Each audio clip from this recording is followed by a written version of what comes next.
Mistress drugged the pregnant wife Millionaire, helped her do it, until the baby's first word revealed everything. In a world gilded by luxury and distorted by ambition, one secret can unravel everything. Beneath the chandeliers of an opulent mansion and behind the facade of perfect smiles, dark intentions brewed between a cunning mistress and a millionaire with everything to lose. Their target? His unsuspecting pregnant wife, whose fragile happiness hung by a thread. A powerful web of manipulation, deceit, and betrayal spiraled, threatening to destroy generations yet unborn. But destiny often hides a trump card, an unlikely hero. In this riveting tale of lust and greed, a child's first word will tear the veil of lies and uncover a truth that no one saw coming. Elena Farnham had always believed in happy endings, partly because her life had been sprinkled with just enough fairy tale moments to make her trust in them. Born Elena Rossi, she grew up in the sunlit lanes of Florence, Italy. Her parents owned a modest olive farm on the outskirts of the city, a place marked by the simple joys of homemade pasta dinners and relatives visiting for long Sunday lunches. Childhood for Elena was warm, safe, and drenched in love. She was 19 when she traveled to the United States for college, driven by the wide-eyed excitement of a dreamer. It was there, in an economics class at a prestigious university, that she first met Marcus Farnham. Marcus was already a legend among students, even at 22, heir to the Farnham estate, rumored to be connected to the Farnham real estate group, and recognized for his calculated brilliance. Their meeting was far from romantic at first glance.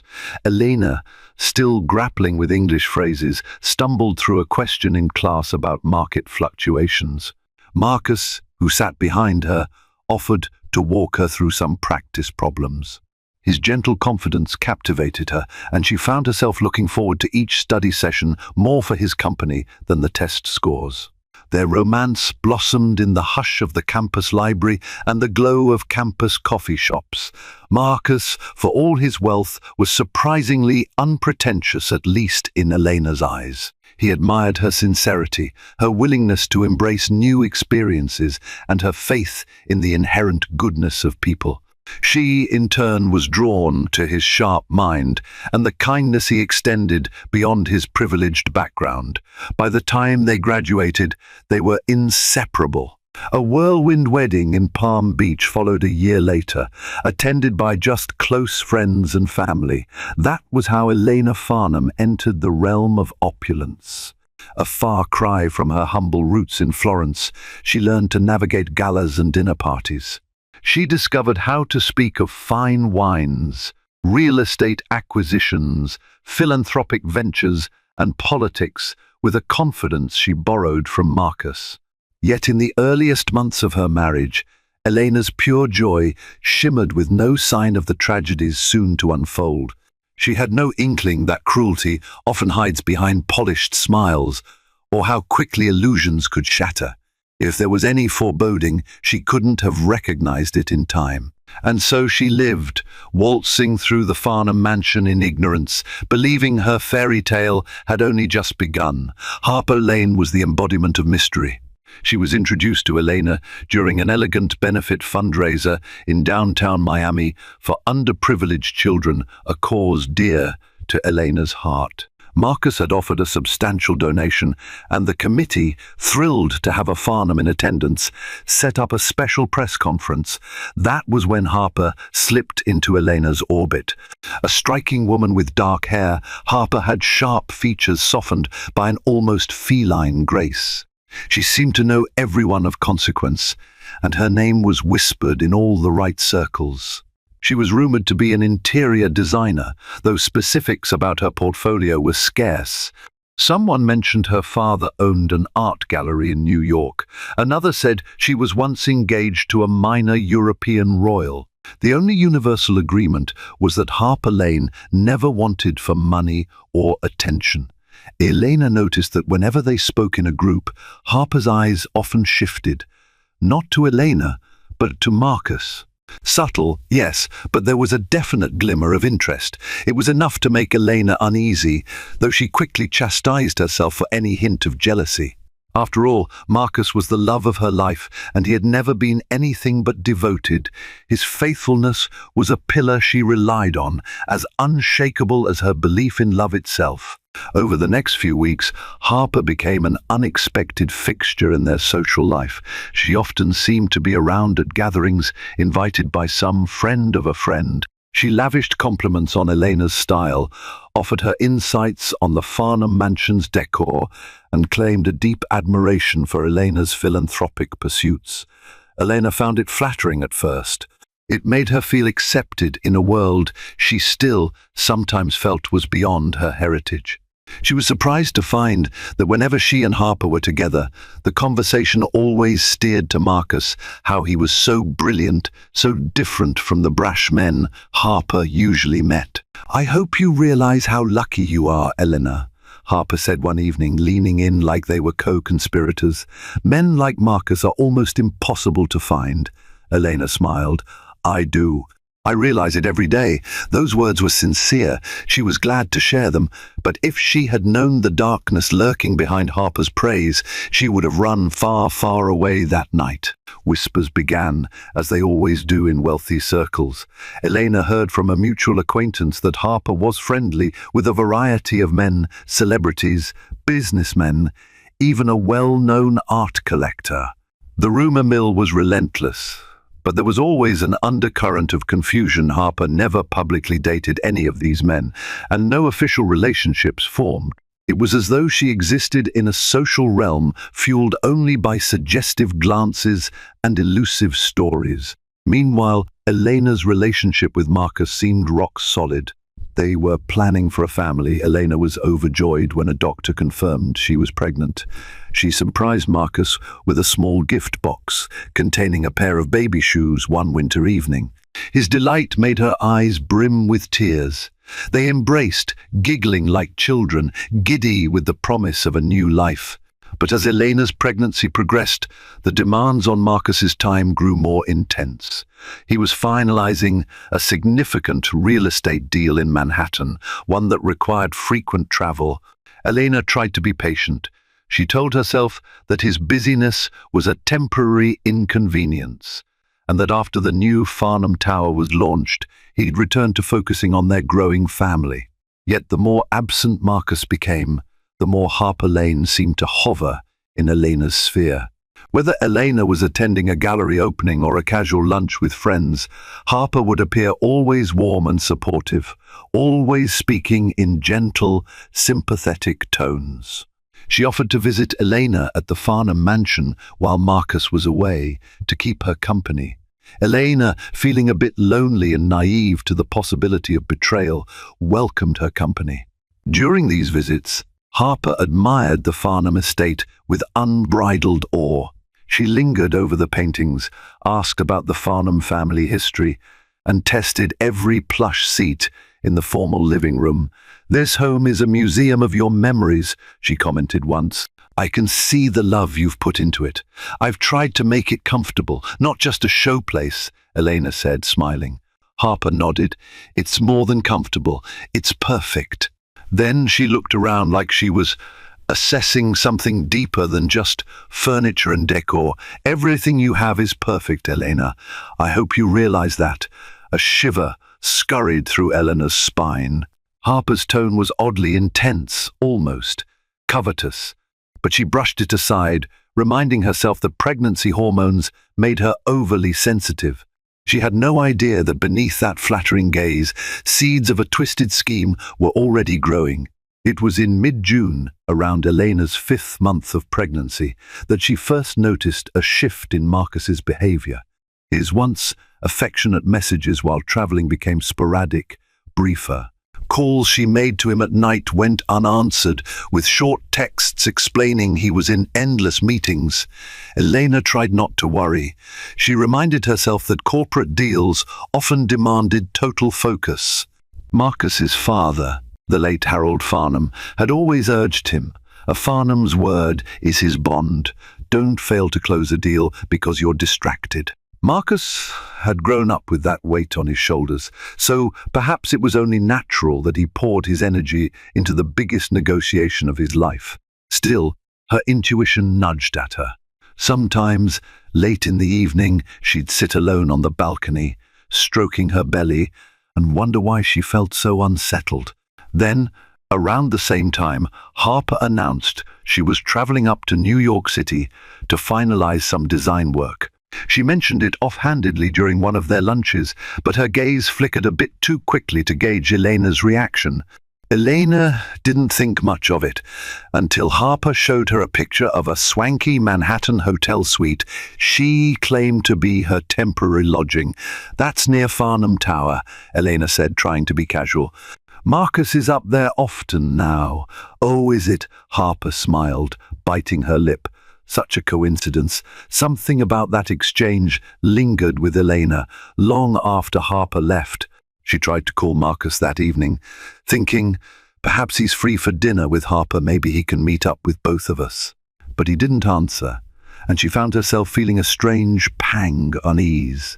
Weeks passed, and slowly Elena began to see a pattern emerge. Marcus would return from a work trip, distant and restless. No longer did he press his ear to her belly to talk to the baby. No longer did he celebrate every milestone of her pregnancy as though it were a miracle. Instead, he seemed preoccupied with texts and phone calls he took privately. It was on a rainy afternoon in late July that Elena found the first real clue. While tidying up the library, she picked up Marcus's laptop bag from the desk. His laptop was half out of the case, and a slip of paper had fallen out, a receipt from an upscale boutique in Manhattan. The item purchased was a diamond pendant engraved with the initials HL. Elena's stomach churned. Realizing the meaning of HL was like being plunged into ice water. She felt her pulse beat in her throat. Harper Lane. Every explanation she tried to conjure, maybe it's a gift for a client, maybe it's a coincidence, collapsed beneath the stark truth of those initials. Elena placed the slip of paper back, her hands trembling, and tried to steady her breathing. She fought to remain calm, telling herself she had to be sure before leaping to conclusions. But deep down, it felt like her world was on the cusp of shattering. Elena considered confronting Marcus as soon as he returned that evening. But when he entered the foyer, she saw how his shoulders slumped with fatigue, his eyes ringed with exhaustion. She hesitated, feeling torn between her heartbreak and the child that grew inside her. She knew stress could harm her pregnancy, and she wanted to protect her baby above all else. Instead, she said nothing about the receipt. She watched Marcus over dinner, her mouth too dry to eat. He was kinder than he had been on previous nights, perhaps noticing her paleness. He asked about her health, spoke about remodeling the baby's nursery, and even tried to be affectionate. She felt numb to his touch, uncertain how to respond. Late that night, while Marcus slept, Elena composed an email to an old friend from college, Lauren Patterson, who now worked as a private investigator in Boston. Elena had always admired Lauren's grit, and she needed someone discreet and reliable. She asked for advice without naming names in a cryptic way. If you suspected a loved one might be involved with someone else, how would you proceed to gather proof? Lauren's reply arrived within a day. Take photos, gather evidence, but stay safe. Don't let your suspicion be known if you want the truth to surface. I'll help if you need more hands-on support. Shaken by the idea of having to spy on her own husband, Elena felt trapped, but determined to know the truth. She set aside her heartbreak. She would discover what was happening, for herself and for the baby. Unbeknownst to Elena, Marcus was unraveling in ways she could never have imagined. When he had first met Harper Lane in Manhattan at a private lounge, he had succumbed to the allure of her seductive charm. What started as a drunken flirtation quickly spiraled into a full-blown affair, fueled by secrecy and lust. Marcus had never intended to betray Elena. Guilt gnawed at him. Yet there was a reckless thrill in Harper's unpredictable nature, in the adoration she lavished on him, freed from the constraints of marriage. By the time he realized how dangerous Harper was, it was already too late. She possessed incriminating photos, times they were together, intimate moments that could be catastrophic if leaked to the press. For a Farnham, respectability and reputation were paramount. Harper recognized that leverage and used it. She told Marcus she wanted more. She wanted to be with him, not just in secret, but openly. "Marriages dissolve all the time," she would whisper. "It can happen with a decent settlement. Elena is so sweet, she'll cope, but we belong together. We have something hotter, something real." Initially, Marcus refused. He cared for Elena, and the idea of divorce terrified him, especially with a baby on the way. But Harper had a plan. One night, as they drank expensive champagne in a secluded Manhattan penthouse, Harper laid out the twisted blueprint. If they could make Elena appear unstable or incapacitated, the marriage could be ended under conditions that favored Marcus. They wouldn't even need a scandal. They could quietly handle it if Elena was unfit somehow. She had read about such tactics in sensational stories. She explained that by causing Elena's health to deteriorate at a critical time, it would become easier for Marcus to argue for sole custody of the child once born and quietly secure a divorce. The Farnham fortune could remain intact, and Harper could slip into the role of the new Miss S. Farnham. Marcus initially balked in horror. He slammed his glass on the table, cursing Harper's cruelty. But Harper pressed him, taunting him with threats of releasing the affair photos. She insisted she would be careful, micro-doses of a medication that would make Elena disoriented, weak, prone to fainting, maybe even cause complications. Just enough so the doctors might see Elena as an at-risk mother. Just enough for the Farnhams to swoop in. Somewhere in Marcus's mind, he convinced himself that this was a necessary step to prevent a bigger catastrophe.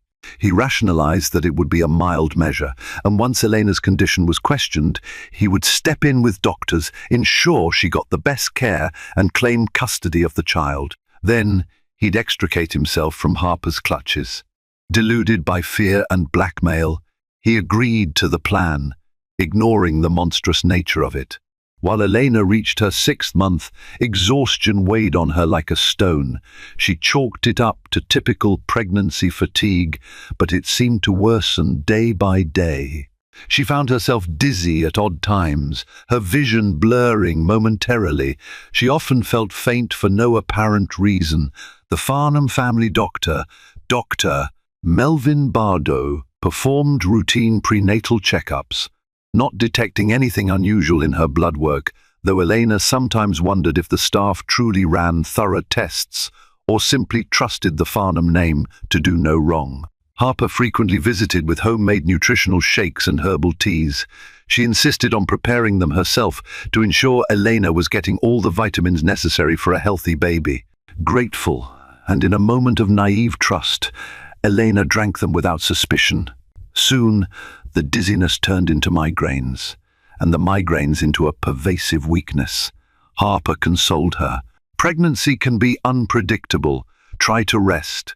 Marcus, distant and racked with guilt, pretended to be compassionate whenever he was home, but he often left Elena alone, allegedly to handle business, all the while letting Harper administer carefully measured doses of medication that left Elena in a fog. Lauren Patterson, the old college friend, grew concerned upon hearing Elena's updates. She sensed something was amiss and drove down to Florida under the guise of a vacation. Elena wept in relief to have an ally by her side. Lauren discreetly took photos of Harper's visits, the shakes she prepared, and the subtle changes in Elena's condition. She even tested a leftover cup's contents at a local lab under a fake name. The preliminary results alarmed her. Traces of a sedative commonly used for severe anxiety disorders, something not prescribed to Elena. The puzzle pieces were aligning for Lauren, but she had no direct proof linking the tampering to either Harper or Marcus. Harper's presence and the receipt from the Manhattan jewelry store were suspicious, but not conclusive. Lauren tried to persuade Elena to pack her bags and leave, at least until after the baby arrived. But Elena, ever hopeful, wanted to believe that Marcus was not involved. She wanted to give him a chance to explain, convinced there must be some misunderstanding. She was too terrified to face the idea that her own husband would conspire to harm her. Marcus's mother, Clarissa Farnham, a regal woman who split her time between Florida and her lake house in Vermont, returned home unexpectedly one weekend. She sensed the tension in the mansion from the moment she stepped inside. She found Elena pale and trembling, forcing a smile. Clarissa had never fully approved of Elena. She thought her too simple, but she recognized something was deeply wrong. "Marcus, what on earth is happening here?" Clarissa cornered him in the library. "Your wife looks unwell. She's carrying your child, and I've never seen her so frightened." "She's had a difficult pregnancy," Marcus murmured, avoiding his mother's probing gaze. "Nonsense, doctor." Bardot said her checkups have been unremarkable. "Don't feed me excuses. I know when someone is being lied to." Marcus fumbled for an explanation, resorting to vague statements about stress and Elena's fragile constitution. But Clarissa, while stern, was not heartless. She insisted Elena get a second medical opinion. She also demanded that Dr. Bardot run a comprehensive new panel of tests. Caught off guard, Marcus tried to dissuade her, but Clarissa was immovable. Meanwhile, Harper observed this new complication with rising panic. She pressured Marcus to accelerate their plan. Threatening him again with exposure, she proposed adding a stronger dose, something that could trigger a mild medical crisis. Not enough to permanently harm mother or child, she claimed, but enough to raise alarms and paint Elena in an even more unfit light. Torn between protecting his reputation and protecting his unborn child, Marcus stood at a precipice. He was descending into an abyss from which he feared there might be no return. A week later, Elena was hospitalized after collapsing near the garden fountain. She had been sipping one of Harper's shakes moments before. Clarissa Farnham and Lauren Patterson were both present when Elena fell, which turned out to be a stroke of luck. Clarissa immediately called an ambulance, while Lauren quickly seized the abandoned cup, careful to preserve it for testing. At the hospital, doctors managed to stabilize Elena. The baby appeared unharmed, but the medical team was baffled by Elena's condition. She had dangerously low blood pressure and neurological symptoms consistent with sedative intoxication. When Clarissa and Lauren demanded a toxicology screen be run, Dr. Bardot seemed oddly hesitant. Lauren suspected that Dr. Bardot, loyal to the Farnham family, might be compromised. She insisted on an independent lab test, raising her voice in a way that surprised even Clarissa. As Elena regained consciousness, she saw Marcus standing at her bedside, tears in his eyes. She reached out to him, her voice cracked. "Why?" He shook his head, but tears streamed down his cheeks. "I'm sorry," he whispered, which only made her confusion worse. She thought he might be apologizing for being an inattentive husband, for neglecting her while she was pregnant. In reality, his remorse seeped from a far darker source. That night, while Elena slept under sedation, Clarissa Farnham left the hospital to confront her son in private. The older woman's eyes blazed with fury. "Explain to me why the lab found traces of powerful sedatives in the cup Lauren retrieved from the mansion," Clarissa demanded. "Do you realize the consequences?" Marcus, shaking, avoided her gaze. He tried to pin the blame on Harper's manipulations and blackmail, but Clarissa was not a woman to be placated with half-truths. She pressed, threatened to disown him if he didn't tell her the entire story. Finally, he confessed haltingly about the affair, about Harper's blackmail, about the horrifying plan he'd allowed to proceed, though he had not realized how dangerous it would become. Clarissa's face twisted with revulsion. She slapped Marcus with enough force to jerk his head to the side. "You fool," she spat, her voice trembling. "Elena could have died. My grandchild could have died." She wanted to call the police, have Harper arrested. But the Farnham name, the Farnham legacy, she hesitated, torn between wanting to save Elena and wanting to keep the family intact. Old habits die hard, and saving face was second nature to the Farnhams. Clarissa decided they needed to handle the matter privately, ensure Elena's recovery, and quietly remove Harper from their lives. She left the hospital with a plan to confront Harper herself. Harper Lane sensed she was being cornered. Marcus's sudden withdrawal, Clarissa's increased presence, Lauren's watchful eye, everything pointed to the walls closing in. Harper had always been cunning. She had backup blackmail stashed away, even beyond the illicit affair photos. She had recorded private conversations with Marcus. She had maintained a diary, meticulously noting every moment they spent together. If she was going down, she would bring them all down with her. For days she hovered around the hospital, refusing to leave, insisting she was a close friend, worried about Elena's condition. The staff recognized her from prior visits with Elena and allowed her to remain in the waiting room. Meanwhile, Clarissa Farnham tried to speak to hospital administrators about revoking Harper's visitation privileges, but without a direct reason, the hospital was powerless to remove her. Marcus mostly hid in shame. He slept in his office, answering only calls from Clarissa. He could not bear to face Elena. The guilt was suffocating. Then Harper made her move. She confronted Clarissa in the hospital courtyard late one evening, brandishing a manila folder filled with damning evidence. "If you try to keep me away from Marcus," she warned, "I will leak all of this to the media. The Farnham empire will crumble. Your philanthropic image will be tarnished forever. And I can make it look like Elena was complicit or that she was incompetent as a wife." Clarissa regarded Harper with cold loathing. "You evil little viper," Harper smirked. "I'm pragmatic, Mistress Farnham, and I know how to survive in a world that worships power. I'm not going anywhere unless I get what I want." "What is it you want?" Clarissa asked, though she already suspected the answer. "I want Marcus and the Farnham name, my rightful place. Elena's time is done." Though Clarissa's fury was immeasurable, she knew better than to lash out physically. She stood rigid, fists clenched, scanning Harper's triumphant posture. "You will never be part of this family," she said in a low hiss. "I'd sell the entire Farnham estate brick by brick before seeing you carry our name." Harper's eyes narrowed. "We'll see about that." Elena eventually stabilized enough to be discharged and return home, though she remained frail. The Farnham mansion, once a haven, felt haunted to her. Lauren stayed by her side, refusing to leave her alone. Clarissa, though not a woman who easily apologizes, hovered protectively, ensuring Elena had everything she needed. When Elena was strong enough to have a frank conversation, Clarissa and Lauren explained all they had discovered. They spoke carefully, aware of Elena's delicate state, but Elena sensed the weight of the betrayal. Each detail hammered at her heart. She sobbed, at times convulsing with despair, at others going numb.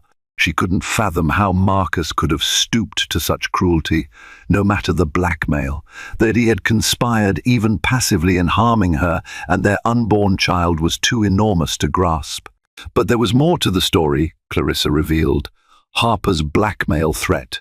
If it succeeded, all Farnham assets, Elena's own safety, even her child's future, were at risk. The Farnhams would be mired in scandal for years. Elena felt her sense of security vanish. She realized that if the mistress had the gall to drug her, she might do worse. One night, Elena forced herself to speak to Marcus. Their conversation in the mansion study was a far cry from the tender moments that once graced their marriage.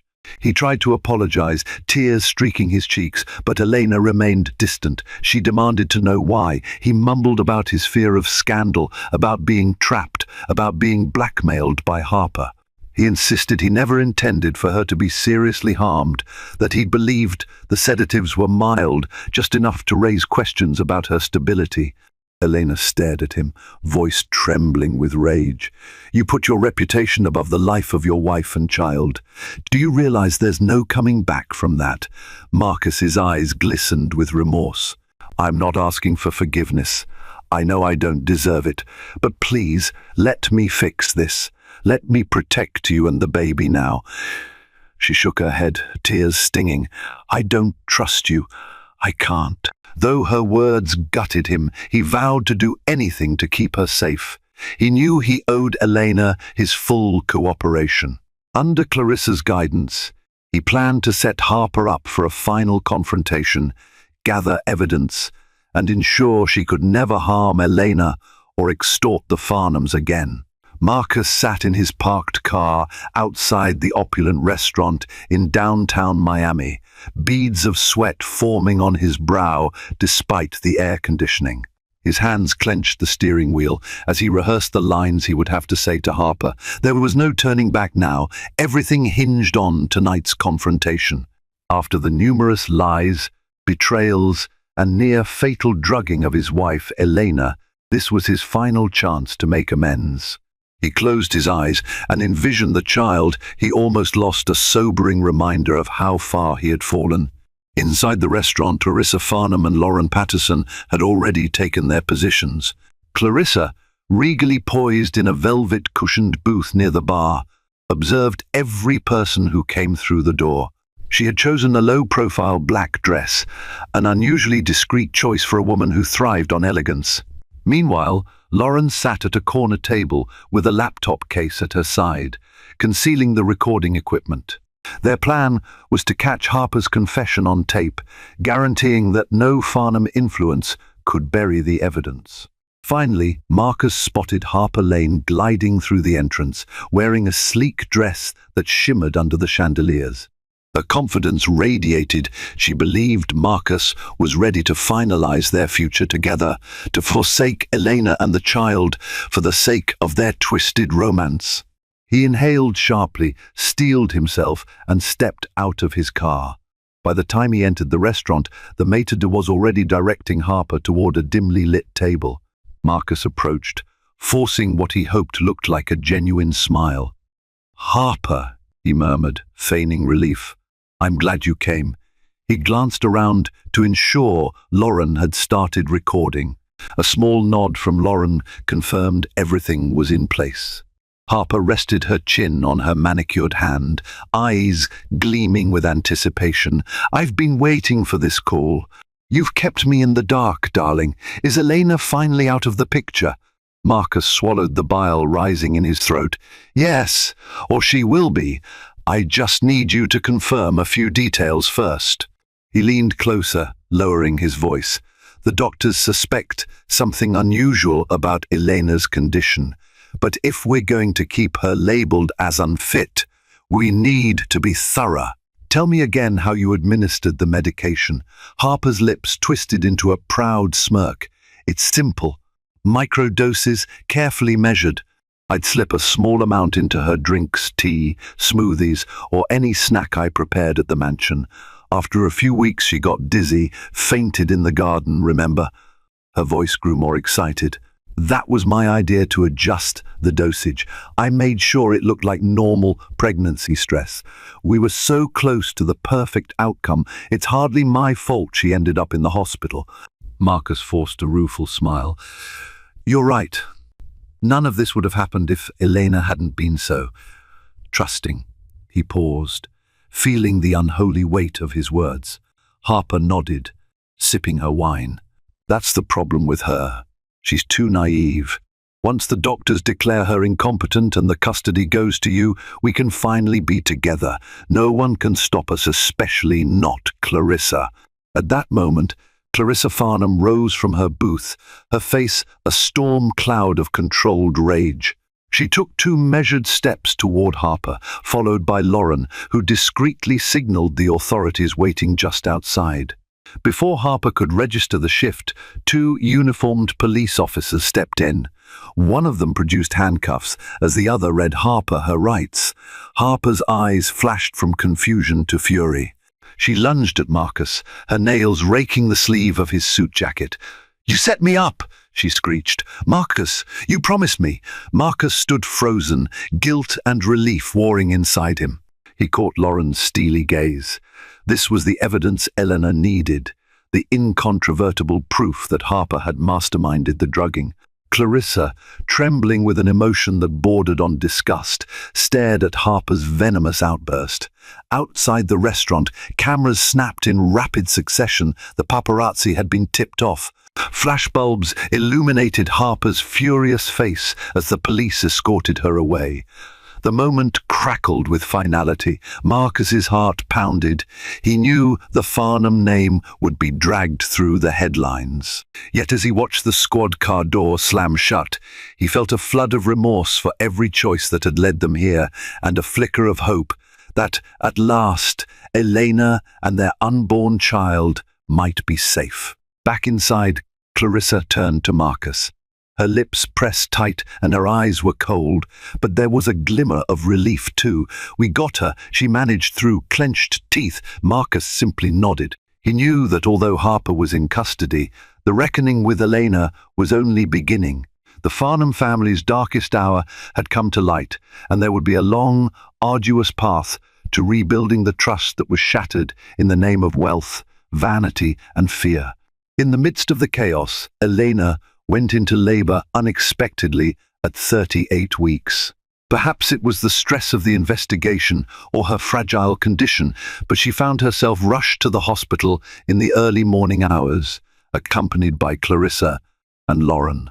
Marcus arrived after the arrest, torn between shame and fear, desperate to be by Elena's side. Elena's labor was long and harrowing. The medical staff worked diligently to ensure the baby remained safe. Marcus hovered outside the delivery room, unsure if Elena even wanted him there. But Clarissa, swallowing her own anger toward her son, insisted he stay to witness the birth of his child. "If Elena has any hope of healing, and if you want to be a part of it, you belong by that door," she told him. Elena gave birth to a baby girl. The infant's cries filled the room, an aria of new life amidst the rubble of betrayal. For one sacred moment, the tension dissipated as they gazed upon the newborn, small and perfect. Elena wept, cradling her daughter close. Marcus stood at a distance, tears streaming down his face, unsure if he was welcome to approach.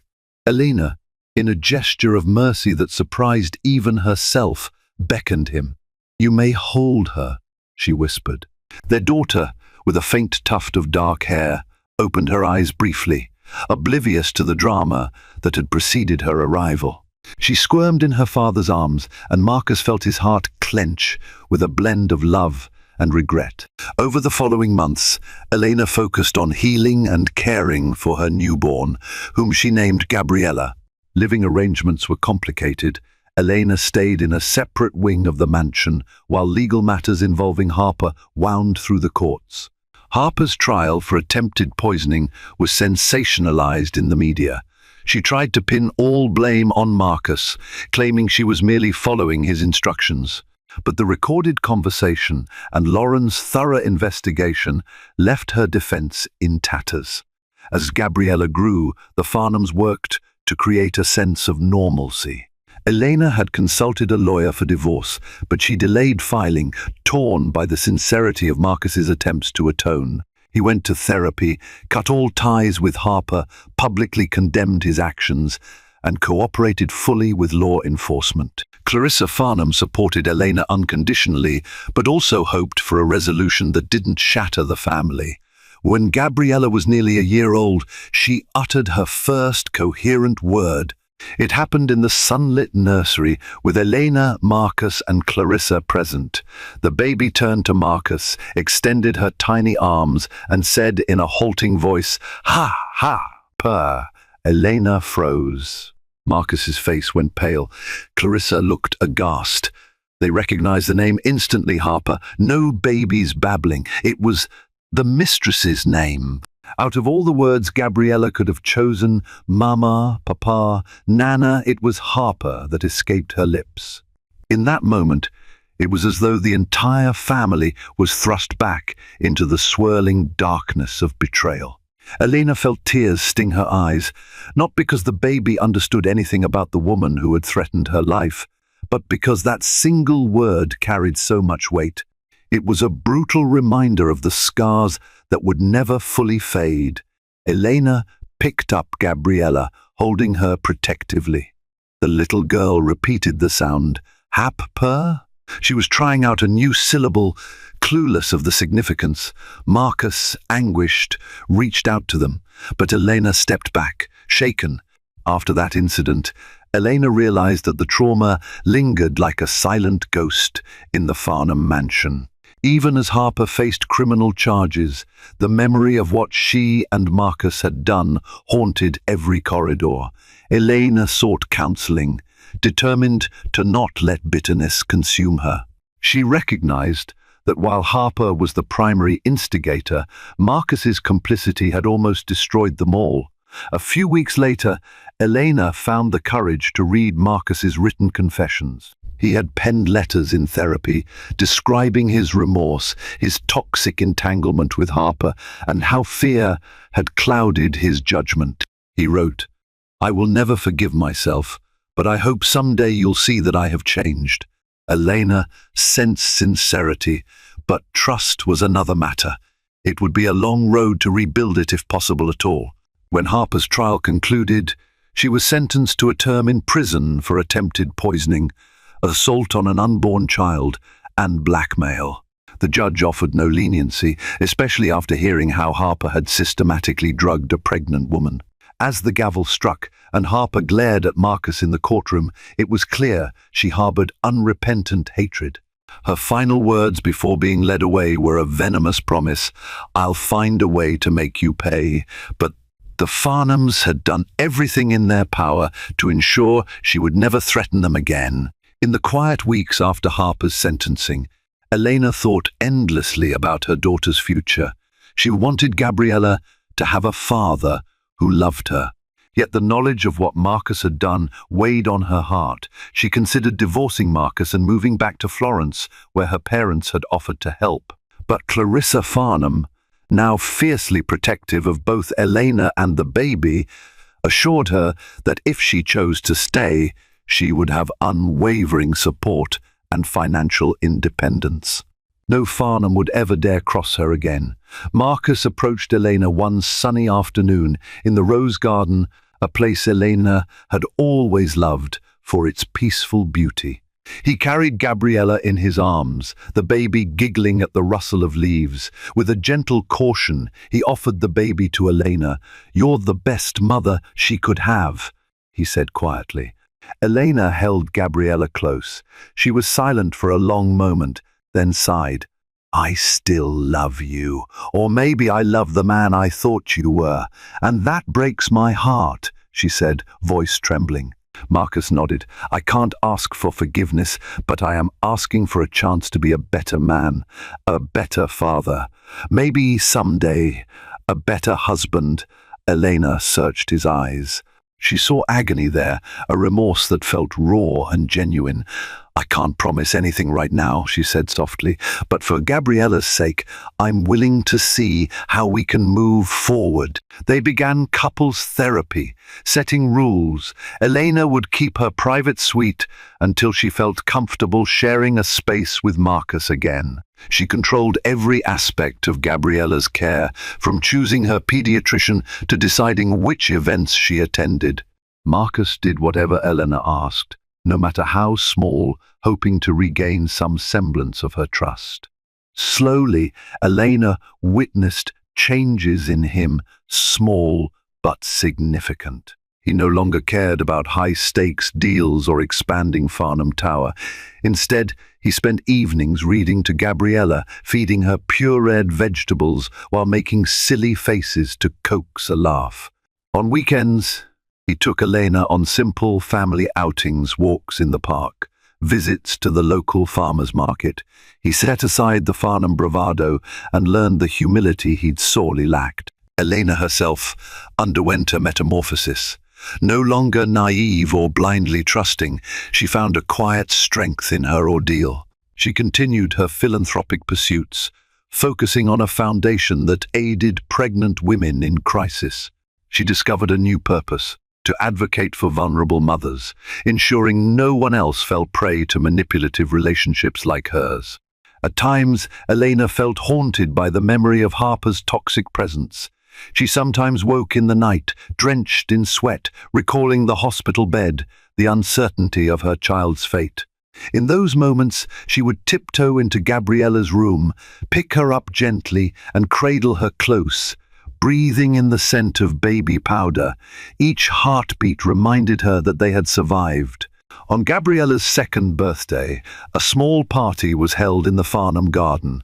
No paparazzi, no lavish spectacle, just close friends, Clarissa, Lauren Patterson, and a few trusted family members. The toddler squealed with delight at the balloons and cake. Elena, more radiant than she'd been in a long time, watched her little girl stomp around, trying out her wobbly steps. Marcus lingered nearby, giving Gabriella space to explore, but staying close enough if she stumbled. He caught Elena's eye at one point, offering a gentle smile. Elena smiled back, a silent truce that spoke volumes. Lauren pulled Elena aside during the festivities. "You've come so far," she said, her voice warm with admiration. "You've been through hell and back, and here you are, glowing with your child." Elena exhaled, a tear escaping her eye. "I couldn't have done it without you. You saved me, saved both of us." Lauren squeezed her hand. "Let's just say it was a team effort." She paused. "Harper might try something again, maybe a lawsuit or an appeal. You need to be ready." Elena nodded. "I am. I won't ever be caught off guard again." Over the next few years, Elena chose a cautious path. She never fully confirmed to Marcus that she would remain married, but she allowed him to steadily earn back a semblance of love and trust. She saw a therapist who helped her process the betrayal, the near-fatal drugging, and the complexities of forging a new life when the father of your child was complicit in your trauma. Marcus, for his part, displayed unwavering dedication. He donated a significant portion of his personal wealth to Elena's charitable initiatives, not as a bribe for forgiveness, but to demonstrate his commitment to righting wrongs. He publicly denounced domestic violence and exploitation, standing with Elena at fundraisers, and he never so much as looked at another woman. The humiliating scandal had left him without illusions about his own moral frailty. He was determined never to repeat his mistakes. When Gabriella was 4, she asked about the word she'd once uttered Harper, which she heard in hushed conversations. Elena gently explained, in child-appropriate terms, that it was the name of someone who had hurt Mommy. Gabriella's big eyes welled with tears, and she clung to Elena. That moment crystallized for Elena how important it was to keep their family honest. Even if the truth was ugly, it had to be faced so that wounds could truly heal. Now, half a decade after the horrifying chapter that almost destroyed them, Elena stands in the Farnham garden watching 6-year-old Gabriella chase butterflies along the rose bushes. She reflects on the day she nearly lost her life, the day the mistress drugged her, aided by a husband she once believed was a fairy tale prince. The memory remains, etched into her soul, but the searing pain has dulled to an ache, a cautionary reminder of how darkness can lurk behind the most glittering facades. Marcus steps out to join them, calmer than she's ever known him. He kneels to scoop Gabriella into his arms, spinning her around as she shrieks with laughter. Elena feels a complex cocktail of emotions: gratitude they survived, sorrow for what was lost, and a nuanced forgiveness that has grown over years of effort. She never forgot how a single chilling word from her daughter's lips, Harper, revealed the lingering ghosts of their betrayal. It was a reminder that even innocence can echo the darkness of adult sins. But that same child, Gabriella, was also the beacon that guided them through the storm. Her fragile existence forced them to confront truths, to shatter lies, and to forge a path toward redemption. Elena has learned that love is not always a fairy tale, and that wealth cannot shield you from the worst of human nature. But she also learned that resilience is born in the deepest pits of despair. Her journey stands as testament that the human heart, though breakable, can heal in ways that inspire awe. If it were not for that single fateful word uttered by an unknowing baby, the truth might have remained buried. But destiny has a way of surfacing, even through the innocent lips of a child. In a world that once seemed all brightness and glamour, Elena now walks with both eyes open, cherishing the realness of pain and joy. And in the quiet corners of her heart, she carries both memories of betrayal and the unwavering hope that tomorrow can always be better than yesterday. Shadows may loom in even the most gilded halls, yet resilience often glows where darkness lurks. Elena's story bears witness to that unbreakable spirit. She entered a glittering world of affluence with bright dreams of love and family. But betrayal, the slow, poisonous kind, threatened to rob her of everything she cherished. A cunning mistress, a morally weak husband, and a web of deception conspired against her very life and the life she carried inside. The fallout laid bare one undeniable fact: even the best of us can falter when pressured by greed and fear. And still, Elena survived. Not only that she healed on her own terms. It didn't happen overnight. She had to navigate heartbreak, legal battles, and the haunting memory of a single word uttered by her infant daughter. Yet her determination to protect Gabriella, to reclaim her agency, and to find her voice redefined what true victory looks like. She refused to be a victim of fate. That is the heart of every battle against betrayal, recognizing that evil can be unmasked, broken trust can be confronted, and life can go on stronger if scarred. And as Elena found hope amid upheaval, she discovered a deeper purpose. From helping at-risk mothers to advocating for women caught in toxic environments, she channeled her ordeal into power. If this journey sparked inspiration, if you felt the tension, the relief, and the ultimate triumph, please join us in sharing it. Pass the story on, spread the lessons learned, and become part of the community that refuses to stay silent when cruelty emerges. Your like, your share, and your subscription help ensure more people find these messages of courage and hope. Keep fighting for light in the darkest moments, and never forget that one act of bravery can change the entire course of a life. A quiet suburb, a neatly trimmed lawn, and a secret that threatened to split one family forever. It all began on a stormy night when Mark Anderson, seemingly the perfect husband, let his alluring mistress step into his pregnant wife's bedroom and into her bed. By the time dawn broke, flashing police lights flooded the driveway, and neighbors peered through windows in disbelief. No one could imagine how a once ordinary couple fell into such chaos. But within these walls lay hidden confessions, desperate betrayals, and heart-wrenching choices that would test loyalty, break trust, and leave everyone asking, how could it ever have come to this? Mark Anderson stared at the white picket fence in front of his modest suburban home on the outskirts of Denver, Colorado. The day was sunny, and a light breeze ruffled the neatly manicured lawn. He always took pride in appearances. He liked knowing everything was in its rightful place, reflecting an outward image of success and respectability. His wife Sarah often teased him about his perfectionist streak. In fact, it was one of the things she had found so endearing when they first met back in college. Their romance felt like a fairy tale in the beginning.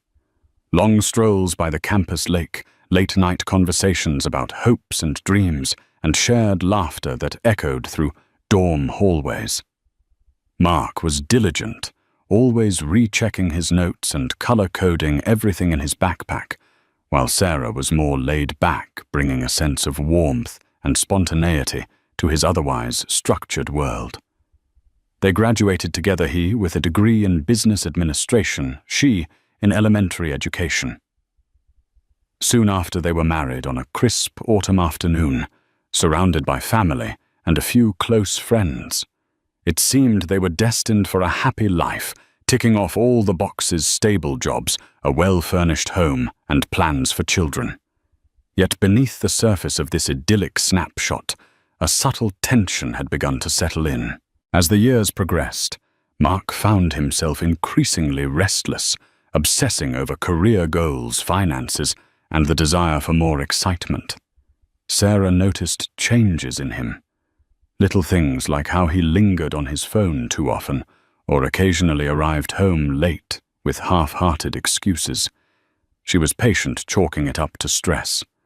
After all, Mark had always been ambitious, and it made sense he might be feeling the pressure at work. When Sarah discovered she was pregnant, Mark's reaction was polite and supportive, though it lacked the unbridled enthusiasm she had expected. He hugged her, whispered reassuring words, but there was a distance in his eyes. Instead of celebrating, she found herself chasing him for each prenatal appointment, reminding him of the baby's progress. The more she tried to draw him in, the more he seemed to drift. She told herself it was a passing phase, that once the baby was born, Mark would realize the beautiful miracle they were about to share. But somewhere deep inside, Sarah felt a pang of worry, a whisper that warned her not all was right. Real trouble took root one evening when Sarah's best friend, Jessica Lee, visited for dinner. Jessica, a sharp-eyed, warm-hearted woman with a knack for reading people, discreetly pulled Sarah aside after noticing Mark's odd behavior. He was jumpy, his laughter forced, and his phone never left his sight. Jessica offered her concerns gently, but Sarah brushed them off, not wanting to believe that the man she'd built a life with might be hiding something. If anything, she blamed Mark's anxious state on the responsibilities piling up. But Mark was in fact drowning in secrets, ones that would threaten the very foundation of his marriage. He knew it, he felt it, yet he couldn't stop what was happening. That was the cruel irony of his situation. The very qualities that had once driven him to be the responsible, overachieving husband were now pushing him to take risks he never dreamed himself capable of. While Sarah napped early in the evenings or read baby manuals in her rocking chair, Mark was scrolling through messages that made his heart pound in anticipation. Messages from a woman who offered him a sense of thrill he hadn't felt in years. Her name was Carla Rodriguez, and she worked in the same office building as Mark, though in a different department. She was witty, confident, and possessed a magnetism that seemed to draw people in effortlessly. Everyone at the office talked about Carla's style, her flamboyant choice of bright pencil skirts, and the way she commanded attention during team presentations. Mark had seen her in passing, but only after being assigned to a joint project had they begun to speak. He'd noticed how she laughed at his jokes, how her eyes locked onto his when they conversed. Slowly their friendly exchanges morphed into stolen glances, then to flirtatious banter over coffee. Carla knew Mark was married. He never hid that. She even knew Sarah was pregnant. But from the moment Carla placed her hand on Mark's arm one evening during overtime, gently brushing against him, he found himself responding. He was at a precipice caught between guilt and a longing to escape from the monotony he blamed on domestic life. Carla, too, was escaping from something: her own lonely nights and a string of failed relationships. They provided each other solace, a forbidden escape from their real lives. Their meetings were carefully orchestrated. Mark would fake a late work session or say he was meeting a client. Carla pretended she was staying behind to finish a report. They found dark corners in parking lots, eventually renting cheap motel rooms on the outskirts of town. Each time, Mark was sure guilt would consume him, but it never quite did. Lust and adrenaline overshadowed everything. But the affair came at a cost. Mark's finances, once neatly balanced, began to suffer under secretive dinners and gifts for Carla. He found himself withdrawing from Sarah's bank account without telling her, always with the silent reassurance that he'd make it up later. He also neglected small household tasks. Sarah, now 6 months pregnant, found herself climbing step stools to change light bulbs and dragging groceries into the house alone. The tension between husband and wife continued to escalate. Sarah was frustrated and exhausted, but she tried to remain understanding. She never fully admitted to herself that Mark's distance might signify an affair. After all, he'd been loyal and devoted all the years she had known him. It was impossible, unthinkable, to consider he would betray her in such a way, especially now that they were expecting a child. Instead, she believed he was going through a personal crisis, perhaps a fear of fatherhood. Sarah confided in Jessica about her suspicions and her desire to keep the marriage intact, no matter the challenges. Then Mark made a fateful choice one Friday night.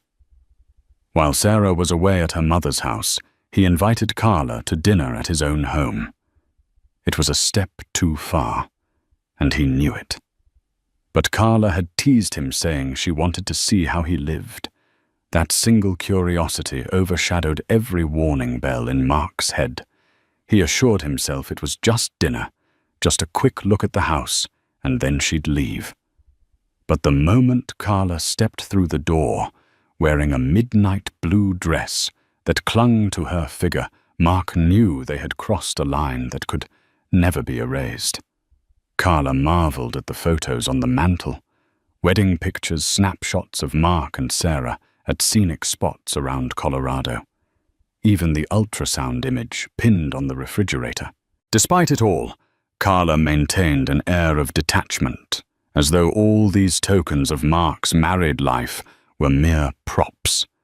Yet there was a glimmer in her eyes, something like envy. Perhaps a realization that Sarah's existence was painfully real and not just some story Mark told. But she said nothing, and Mark pretended not to notice the flicker of discomfort in his mistress's gaze. After dinner, Mark opened a bottle of wine. Carla drank, swirling the red liquid in her glass, leaning against the kitchen counter, with a playful grin. The tension in the air was palpable. Even Mark, consumed by his infatuation, felt the weight of what he was doing in that moment. If Sarah came home early, if a neighbor saw something, or if Jessica decided to drop by unannounced, everything would come crashing down. But Mark brushed aside the fear and let the night's temptations drown out any lingering decency he once had. By the time Carla left, it was nearly midnight, and Mark was too intoxicated to notice he'd left behind incriminating details. A wine-stained glass on the table, a faint whiff of Carla's perfume on the couch. He cleaned up most of it the next morning, but not everything could be erased. Sarah returned the next day to find Mark unusually jittery. He barely met her eyes when she mentioned her overnight trip, merely offering a distracted smile and a quick peck on her forehead before returning to his laptop. Not one to pry, Sarah decided to let him be. Over the next week, though, she noticed more oddities.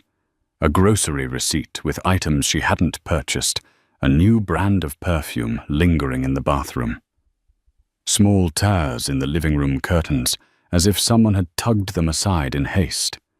Her instincts told her something was off, but each time she tried to confront Mark, he feigned ignorance or brushed off her concerns as pregnancy hormones. Sarah, unwilling to ignite a confrontation, let it slide, though her intuition screamed that she needed to dig deeper. She wondered if she was being paranoid. Jessica urged her to keep her eyes open, but also encouraged her not to jump to conclusions. Sarah's mother, Linda, who was unaware of her son-in-law's changed behavior, simply advised Sarah to rest and not overthink. But the facade was growing thinner by the day. Mark's phone buzzed incessantly with messages he refused to open in Sarah's presence. He hid credit card bills and spent evenings out under vague explanations. Each lie stacked upon the next, forging a precarious tower that threatened to collapse with the slightest shift. By the 7th month of pregnancy, Sarah's frustration peaked. She confronted Mark one evening. When she asked him point blank if there was someone else, he scoffed, calling the very suggestion absurd. He even grew indignant, accusing Sarah of not trusting him after all these years. She apologized, tears stinging her eyes, and retreated to the bedroom with a knot of dread in her stomach. It was only after she heard him slamming cupboards in the kitchen that she realized how truly disconnected they had become. Meanwhile, Carla continued her pursuit of Mark, growing bolder. She sent messages at all hours, demanded more time together, and even hinted at wanting Mark to leave Sarah. Mark, torn between his unborn child and the lust he felt for Carla, found himself buried in stress. Some part of him, however dormant, still cared for Sarah. But he couldn't break off his entanglement with Carla either. He told himself he was trapped in a scenario with no easy escape. Each day felt like stepping on thin ice, hoping it wouldn't crack. That was how things stood when Sarah planned another trip to her mother's place. Linda was having minor surgery, and Sarah wanted to help for a couple of days. Mark recognized an opportunity. He promised Sarah he would manage the house and take care of everything. In reality, he was already anticipating Carla's company. He envisioned an evening free from prying neighbors or suspicious looks. This time it felt thrillingly dangerous. He made a mental note to hide all traces properly. But Mark failed to understand the nature of secrets. They breed bigger lies, deeper guilt, and an inevitable unraveling. And that unraveling was about to accelerate much faster than even Carla anticipated. Carla arrived on a rainy evening. Mark welcomed her with a hesitant smile, but she brushed his concern aside and draped her trench coat over the chair. They shared a meal that Mark had ordered and then settled in the living room. If there was any sense of guilt, Mark buried it beneath the facade of a charming host. Carla, for her part, seemed at ease. She wandered the house, studying family photos, with a critical eye lingering especially on the ultrasound image Sarah had pinned to a corkboard in the hallway. During dinner, Carla revealed a side Mark had rarely seen, a near-obsessive curiosity about his wife's life. She asked about Sarah's routines, her profession, her due date. Mark tried to respond, vaguely uncomfortable with the direction of the conversation. Carla's eyes sparkled with a strange intensity when she heard that Sarah was in her 3rd trimester, as if calculating how to use this information for her own advantage. After dinner, Mark put away the plates and let Carla roam. She ended up in the master bedroom, admiring the pale blue walls and white curtains that Sarah had painstakingly chosen. The bed was neatly made, and a plush teddy bear, a gift from Sarah's friend Jessica, sat by the pillows. Carla ran her fingers along the comforter, a self-satisfied smirk tugging at her lips. "You're really living a double life, aren't you?" She teased, her tone somewhere between humor and contempt. A loving husband by day, a wild lover by night.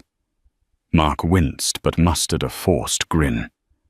He closed the bedroom door behind him, as though trying to keep prying eyes away from the intimacy of this space. Standing next to Carla, he felt a wave of conflicting emotions: excitement, revulsion, guilt, and a strange relief that she was here at all. The evening unfolded slowly, each passing hour, an accumulation of unspoken tensions. Carla had carried an overnight bag with her, just in case, she'd said. Mark convinced himself she would leave before midnight, but as the clock approached 1 a.m., they were still tangled in conversation and half-empty wine glasses. The rainstorm outside battered the windows, making the prospect of driving home unappealing. Carla feigned helplessness. "I can't drive in this. Let me stay over." And with that, a line was crossed. Mark hesitated. Should he set her up in the guest room? Was that too blatant a sign of guilt? But Carla's cunning charm won. She tiptoed into the master bedroom, letting the overhead light cast shadows across her silhouette. Mark, helpless to resist, followed. Outside, the storm raged on, oblivious to the tempest brewing within these walls. Thus Carla ended up sleeping in Sarah's bed. The place where a pregnant wife should have found comfort and rest was now occupied by the woman who had seduced her husband. Mark tossed and turned throughout the night, haunted by the gravity of his betrayal. In fleeting moments of lucidity, he almost leaped out of bed to make Carla leave. But each time he tried, Carla would pull him back with a whisper or a touch, and the swirling mixture of fear and desire imprisoned him. A part of Mark believed he might still keep everything hidden, that come sunrise Carla would slip away, and he'd erase all traces. Sarah wouldn't be back for another day. He had time to wash the sheets, tidy up the wine glasses, and stash away Carla's belongings. But fate had other plans. Plans that neither Mark nor Carla could have predicted. The next morning, a watery sun struggled to pierce the storm clouds. Mark stirred early groggy and disoriented.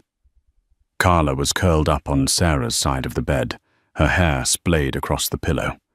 He stared at the ceiling, heart pounding at the thought of all that needed to be done, cleaning, changing sheets, ensuring no neighbor had spotted Carla's car. He tiptoed around the house, picking up her jacket from the living room sofa, gathering wine glasses and disposing of them in the outside trash bin. As he wrestled the trash can to the curb, Mark froze. At the far end of the block, a police cruiser crept around, the bend lights flashing, but sirens off. An immediate jolt of panic shot through his veins. Had something happened to Sarah? Did they come bearing tragic news? He looked around, scanning for any sign of an accident or trouble in the neighborhood. But the cruiser slowly rolled to a stop right in front of his driveway. Two uniformed officers stepped out, Officer Paige Morales and Officer Adam Thompson, both with stern expressions. Mark swallowed hard as they approached. This couldn't possibly be about Carla, right? They wouldn't have any reason to suspect infidelity. Unless Carla had a past Mark knew nothing about. The possibility flickered in his mind, sowing anxiety. He wiped his hands on his jeans, trying to maintain composure. "Good morning," Officer Morales said, tipping her head in greeting. "We received a report about a disturbance in this area early this morning. We're checking to ensure everything's okay." "A disturbance?" Mark repeated, his voice cracking. "Yes. A neighbor reported unusual noises, shouting. Maybe an argument late last night. They also saw a car parked out front that they didn't recognize." Mark's mind raced. His next-door neighbor, Mrs. Jenkins, was known for her vigilance, especially at odd hours. Perhaps she had seen Carla arrive or heard them talking. He forced a polite smile. "I'm sorry to trouble you, officer. My wife is out of town, and I was just... Well, I might have had the television too loud last night. No arguments, though. Nothing else going on." Officer Thompson scrutinized Mark's expression. "Is there anyone else in the house with you right now?" "Mr. Anderson?"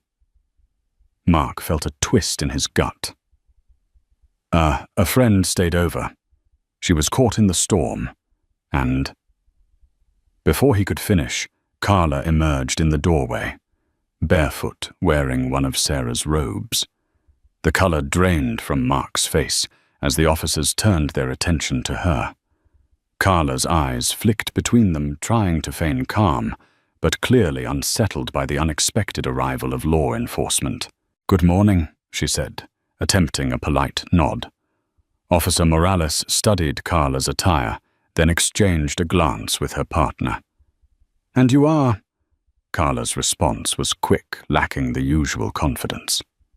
"Carla Rodriguez. I'm a colleague of Mark's. He was kind enough to let me crash here because of the storm." An awkward silence followed. The officers seemed unconvinced. Mark's posture stiffened, sweat beading on his forehead. Then Officer Thompson asked if they could step inside to talk further. Mark hesitated, fearing the officers might discover remnants of the affair, but refusing entry might look suspicious. Reluctantly, he led them into the living room, where Carla perched on the edge of the couch, hands clasped in her lap. The questions continued basic inquiries about the alleged disturbance, how Carla ended up here, whether Mark's wife was aware. Each query felt like a jab at Mark's fragile house of lies. He concocted half-truths, carefully sidestepping the real nature of Carla's presence. Meanwhile, Carla remained mostly silent, occasionally offering affirmations to Mark's statements. It seemed the officers weren't entirely convinced, but they had no concrete evidence of any crime. They reminded Mark and Carla to respect neighborhood noise ordinances and to be mindful of suspicious activity. Officer Morales handed Mark her card, suggesting he call if anything came up, her eyes lingering on him, as though warning she wasn't fully buying their story. Just when Mark thought they would leave, Carla's phone rang, blasting a shrill ring through the tense atmosphere. She scrambled to silence it, but Officer Thompson motioned for her to answer. Glancing at the caller ID, Carla paled. She stepped into the next room. Voice low. After the call, Carla re-emerged, looking shaken. Officer Thompson pressed, "Everything all right?" "Ms. Rodriguez." Carla forced a smile. "Just a family matter," she said, but her hands trembled as she tucked her phone away. Sensing the tension, Officer Morales decided to wrap up. She cast one final evaluating look over the scene, then pivoted toward the front door. The moment the officers left, Mark turned to Carla, ready to ask what was happening. But before he could open his mouth, Carla's phone chimed again. Another call. Carla stared at the screen and rejected it, exhaling shakily. "What's going on?" Mark demanded, heart still pounding from the near exposure of their affair.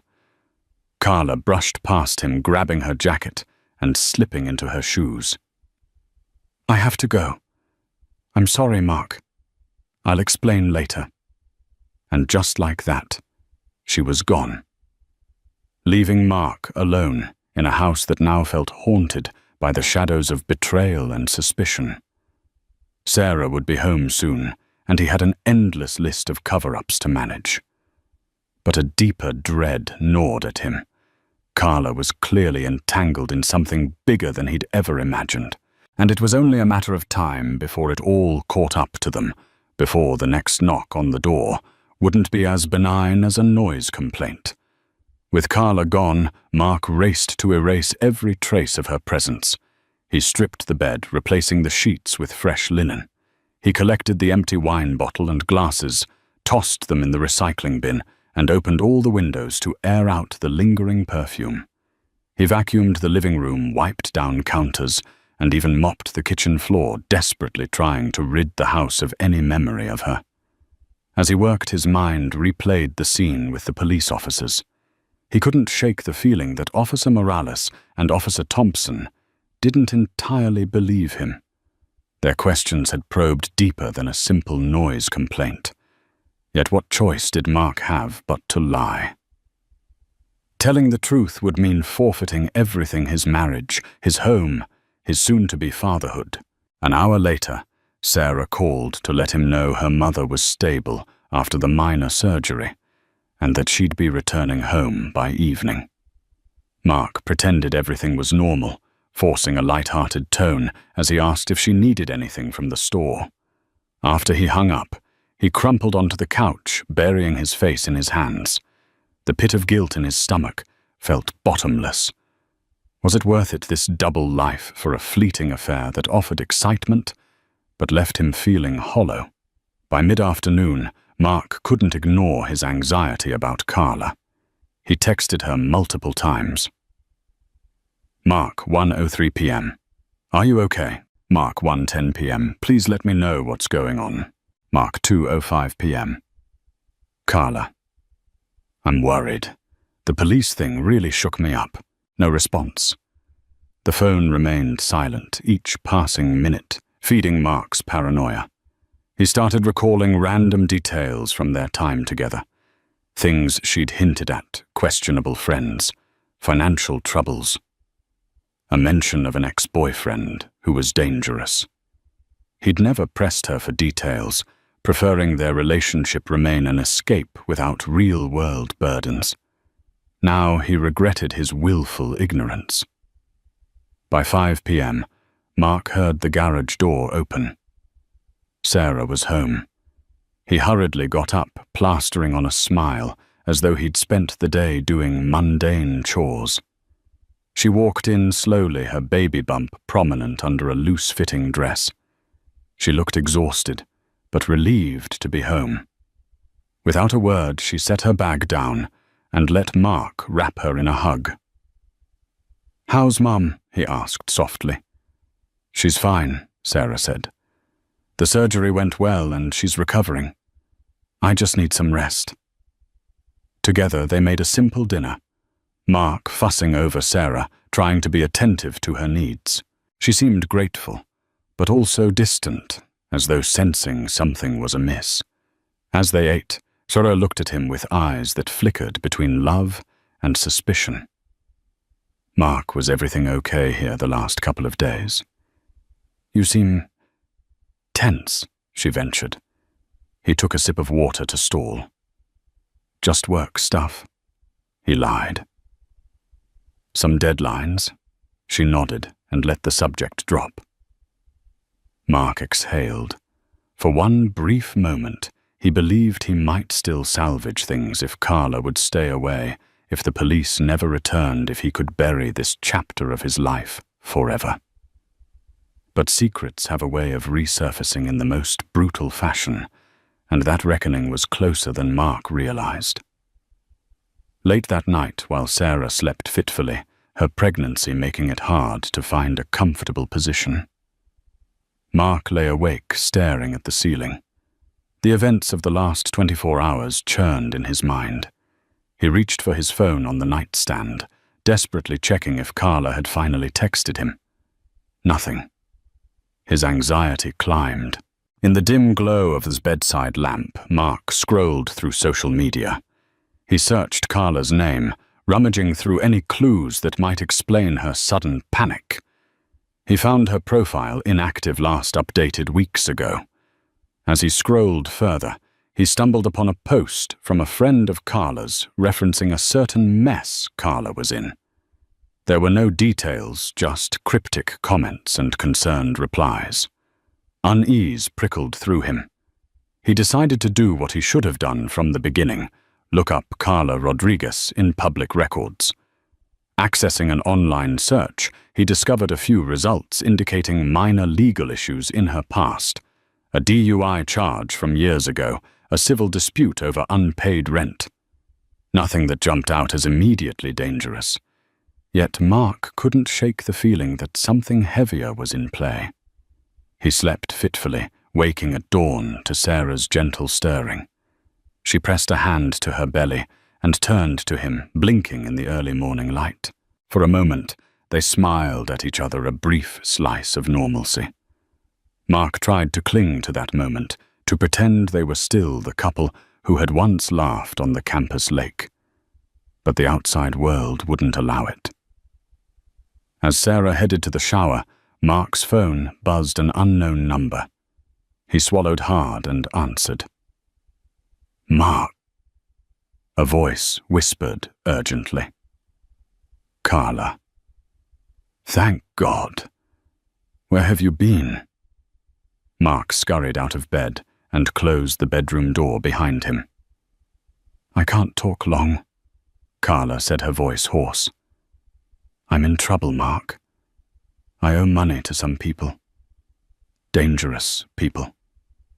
The police showed up because they were tipped off about something. It's not about us. Not exactly. But if they connect any dots..." Her voice trailed off. Mark felt his stomach churn. "Carla, what exactly did you do?" A pause. "It's complicated. I made some bad decisions. Now I need a place to stay, just for a few nights. My landlord kicked me out. I have nowhere else to go." Mark braced himself against the wall. No, Carla. You can't come here." "My wife, I have no one else to ask." She pleaded, her tone verging on desperation. "Please, I'll be discreet. I'll stay out of sight. I promise." He closed his eyes, the guilt mixing with dread. Sarah was in her final months of pregnancy, and the last thing he wanted was to endanger her or cause more stress. But Carla's frantic plea tugged at him. In some twisted sense, he felt responsible for her predicament, as if his affair had pushed her to the brink. "Let me think," he muttered finally. "I'll call you back." He ended the call and slumped onto the couch, burying his face in his hands. The drama spiraled further out of control, and with each passing moment, Mark dug himself deeper into a pit of moral compromise. That morning, Sarah left for a routine prenatal checkup. She invited Mark to come along, but he claimed he had an important virtual meeting for work. Guilt gnawed at him as he watched her drive away alone, all while he contemplated how to handle his mistress's precarious situation. He called Carla back and arranged to meet her at a nearby diner, a rundown place that rarely attracted attention. When he arrived, he found her in a corner booth wearing a hoodie, sunglasses perched on her head, her face drawn and tired. She looked up at him with a mixture of relief and shame. "Thank you for meeting me," she murmured. Mark slid into the booth, grimacing at the sticky tabletop. "Tell me what's going on." Carla recounted her story in fragments. She owed a large sum to a local loan shark connected to her ex, and they'd threatened her. She had tried to pay them back, but fell behind. The previous night, she'd gotten a tip that the police had been contacted, perhaps to bring her in for questioning. She believed the noise complaint was a ruse, an attempt to locate her. Mark's head spun. This was more than a simple affair gone awry. Carla was ensnared in a criminal web, and he was now on the periphery of it. "You can't stay at my house," he repeated firmly. "It's too risky. Sarah would kill me." Carla's eyes glistened. "I know I don't deserve your help, but I'm desperate. Just a few nights. I can keep a low profile. If anyone asks, say I'm a friend from work, going through a breakup." Mark thought of Sarah's growing suspicion, the near miss with the police, the unborn child who needed a stable home.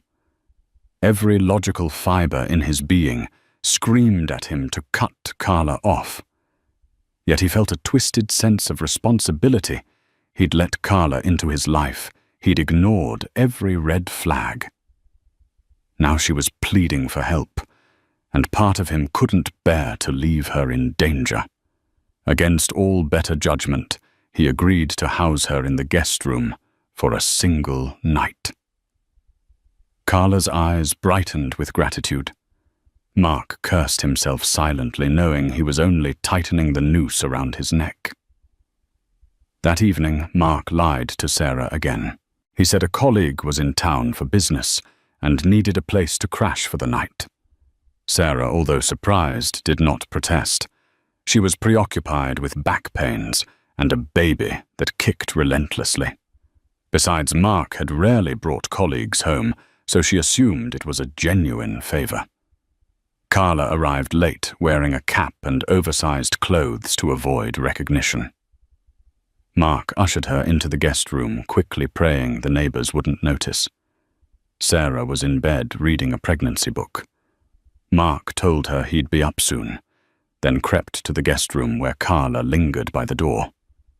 "You have to stay in here," he hissed. "Do not step out unless it's absolutely necessary. Sarah can't see you. She'll recognize you from the police visit." Carla nodded, her eyes downcast. "I understand. Thank you, Mark." He closed the door and returned to the master bedroom. Nerves frayed. Sarah was yawning, complaining of back pain. Mark sat beside her, gently massaging her lower spine in an attempt to soothe her. The moment felt painfully ironic. Here he was tending to his pregnant wife, while his mistress hid in the next room. Every stroke of his hand reminded him how far he'd fallen. That night, Sarah drifted off after some time, but Mark couldn't sleep. He heard every squeak of the floorboards, every rustle of movement from Carla's room. Around midnight, a text arrived on his phone. "I'm so sorry for all this. Carla." He stared at the message, feeling a twinge of pity. After a moment's thought, he tapped out a response. "Just stay put. We'll sort this out tomorrow."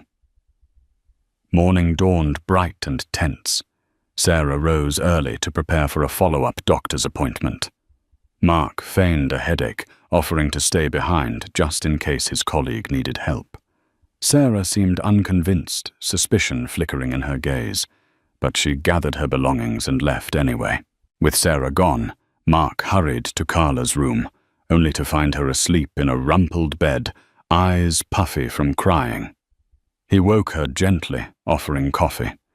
She told him she'd be out of his hair by afternoon, having made some arrangements to lay low at a friend's house. Mark felt relief wash over him. If Carla left for good, he might salvage some semblance of normalcy. But just as Carla was preparing to slip out, a frantic knocking rattled the front door. Mark's heart lodged in his throat. Not again. He peeked out a window. Officer Morales stood on the porch, hand poised to knock again. Turning, he found Carla in the hallway. Terror etched across her face. "Go to the kitchen," he commanded under his breath. "Hide."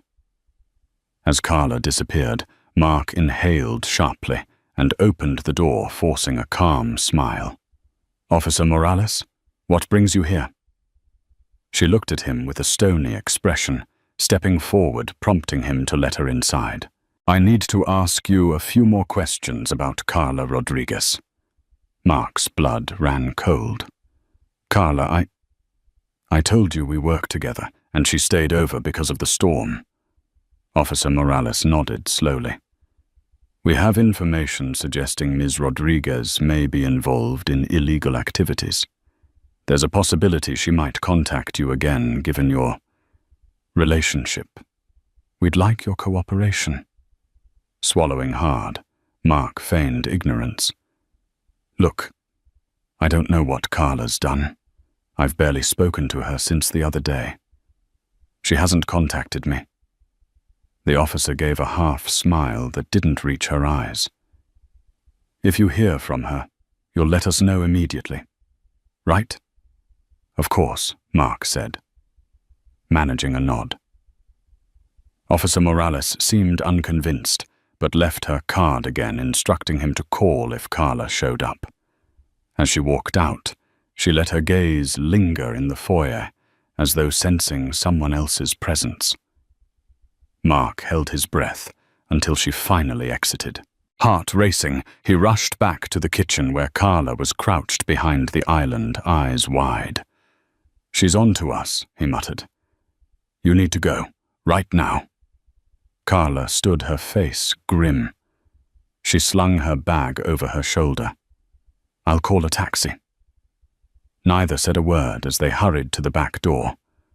Carla paused momentarily, turning to Mark with tears brimming. "I'm sorry," she whispered, "for all of this. I never wanted to hurt you." Mark nodded, unable to find words. Then, without further ceremony, Carla rushed out the back, disappearing into the alley. Mark closed the door, exhaling a shaky breath. He could almost taste freedom, an escape from the swirling nightmare, if he could manage to keep the police at bay and Sarah unaware. But his relief was premature. For even as Carla vanished from sight, a car pulled into the driveway. Sarah was home early, carrying a bag of groceries. She spotted him at the back door, eyes narrowing with confusion. "Why are you standing there like that?" she asked, stepping into the kitchen. "Who was just here?" Mark's stomach twisted in knots. He searched for an excuse, stumbling over words. Nobody. I was just getting some air." Sarah glanced around suspiciously. "Why are you so jumpy, Mark?" He forced a smile that crumbled under Sarah's penetrating stare. Her gaze flicked to the back alley, the slight disarray of the kitchen, the traces of a second coffee mug on the counter. She wasn't naive. She knew him too well. And in that charged silence, Mark felt the final threads of his deceit unraveling. The confrontation Mark had dreaded finally erupted. Sarah demanded answers. Who was staying in the guest room?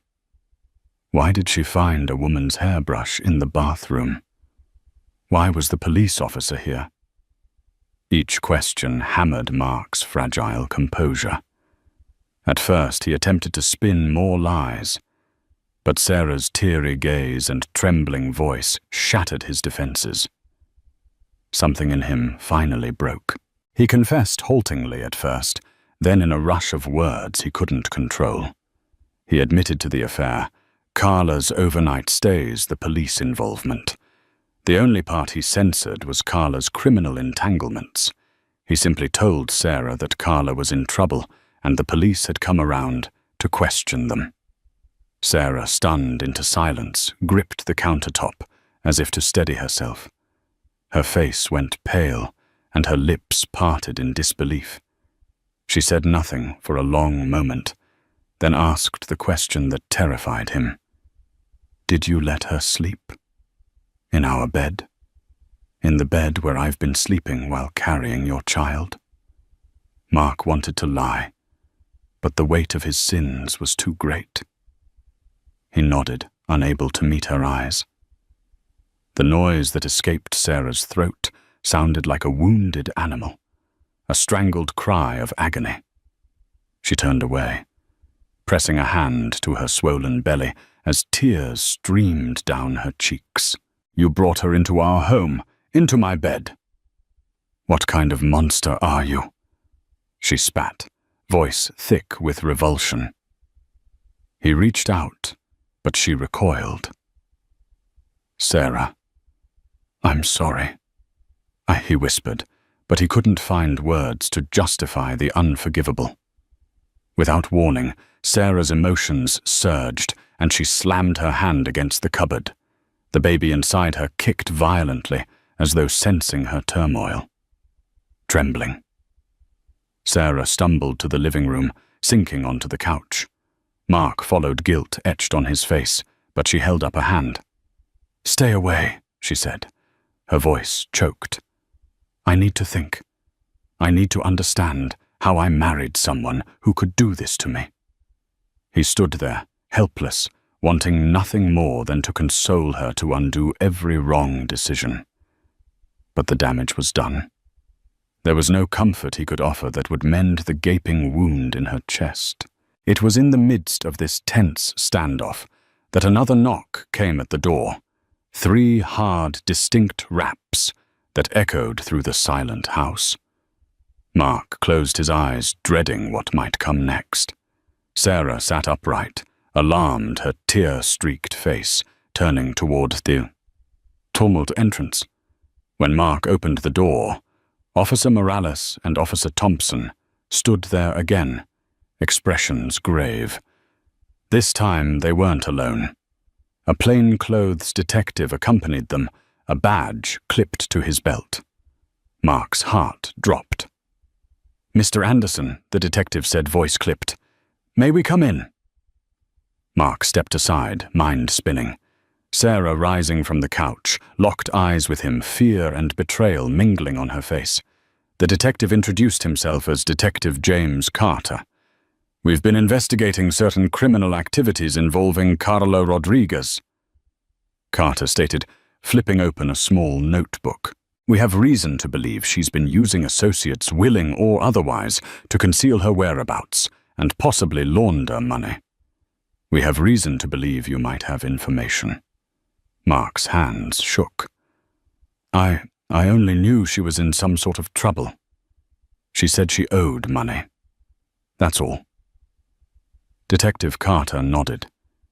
"She's wanted for questioning related to fraud and conspiracy. We believe she's been leveraging personal relationships to hide assets. Are you aware of any large sums of money being transferred through your accounts, Mr. Anderson?" The question hit Mark like a blow to the gut. Instantly, he recalled the times he'd covered Carla's expenses, the secret transfers. At the time, he thought it was just gifts or petty cash. Had she used him for something bigger? No. Mark lied weakly, his voice faltering. "I mean, I gave her money for personal emergencies, but not large sums." The detective studied Mark's face. "Ms. Rodriguez was reported at this address yesterday. We have statements from a neighbor that a woman matching her description entered your home late at night. Is that correct?" Sarah's eyes turned accusatory. She glared at Mark, arms folded protectively over her belly. Mark caught between fear of legal repercussions and shame before his wife nodded slowly. She was here, but she left. Detective Carter flicked through his notes, then addressed Sarah directly. "Mrs. Anderson, were you aware that Ms. Rodriguez spent time in your home?" Sarah's expression tightened, tears brimming again. "I only just found out." She managed her voice laced with bitterness. Carter frowned, turning back to Mark. "We'll be checking your financial records. If we find any evidence that you assisted Ms. Rodriguez in illegal activities, you'll be charged as an accomplice." Terror seized Mark. This was far worse than a mere affair exposed. He could face criminal charges. In a panic, he exclaimed, "I had no idea. She told me she was in trouble, but I didn't know about any illegal schemes. I was just trying to help." The detective let silence reign for a moment, before nodding to Officer Morales and Officer Thompson. "Let's go," he said, handing Mark his card. "If Ms. Rodriguez contacts you, call immediately, or there will be consequences." As they left, Sarah sank back onto the couch, trembling. Mark stood in the foyer, the detective's card clutched in his shaking hand. The reality of his actions closed in on him like a suffocating fog. He had betrayed his wife, endangered their child, and now potentially implicated himself in a criminal case. His once perfect life was in ruins, and he had only himself to blame. After the police left, silence descended in the living room. Sarah turned to Mark, tears shimmering in her eyes. He tried to approach, to place a reassuring hand on her shoulder, but she jerked away. "I can't do this, Mark," she said. Voice hollow. "You lied to me. You let her into our home. You risked our baby's safety." He felt the sting of her words, but any defense he tried to muster sounded weak. He could only say, "I'm sorry so many times," before it meant nothing. Sarah cradled her belly. "I need space. I need to think about how we're going to move forward, if we even can." He wanted to beg for forgiveness, to promise he'd rectify everything. But how could he? The scars were too deep. Sarah rose shakily, gathering her purse and keys. "Where are you going?" Mark asked, panic welling up in him. To Jessica's, Sarah replied, "I need someone I can trust right now." Mark nodded, knowing he had no right to stop her. He watched as she left the door, clicking softly behind her, a symbol of the distance that had grown between them. Alone in the quiet house, Mark felt a wave of despair crash over him. Everything was unraveling, and he wasn't sure there was enough thread left to stitch his life back together. Days passed. Sarah remained with Jessica, avoiding Mark's calls, except for brief updates about her pregnancy. She needed to check in with her doctor regularly, and Mark was sick with worry about her stress levels. He texted her, apologies poured out his remorse in long messages, but rarely received more than a one-word reply. Meanwhile, the police made good on their promise to investigate Mark's finances. They subpoenaed his bank statements and credit card records. He had to retain a lawyer, a tired, middle-aged man named Leonard Price, who took Mark's frantic calls at all hours. Price assured Mark that unless they found direct evidence of large-scale fraud, he'd likely avoid severe charges. But the possibility of an arrest loomed, overshadowing every waking moment. Carla, for her part, vanished entirely. Mark heard nothing from her, no texts, no calls. He told the police he hadn't seen her, which was the truth. She had disappeared without a trace. Detective Carter stopped by once more, questioning Mark about specific transactions. Mark tried to explain they were gifts or petty loans, but Carter remained skeptical. Jessica occasionally messaged Mark in Sarah's stead, telling him to stay away until further notice. She informed him that Sarah was safe, but deeply distressed, her blood pressure rising dangerously due to the emotional turmoil. Hearing that Mark felt crippling guilt. He had pledged to love and protect Sarah, and yet he was the one jeopardizing her health and possibly their child's. A week later, the phone rang. Mark answered automatically, half hoping it was Sarah. Instead, Carla's voice crackled on the other end. "Mark, I'm so sorry," she said, sounding frazzled. "I heard the police are looking for me. I can't run forever. I've decided to turn myself in." He sank into a chair, relief and dread warring within him.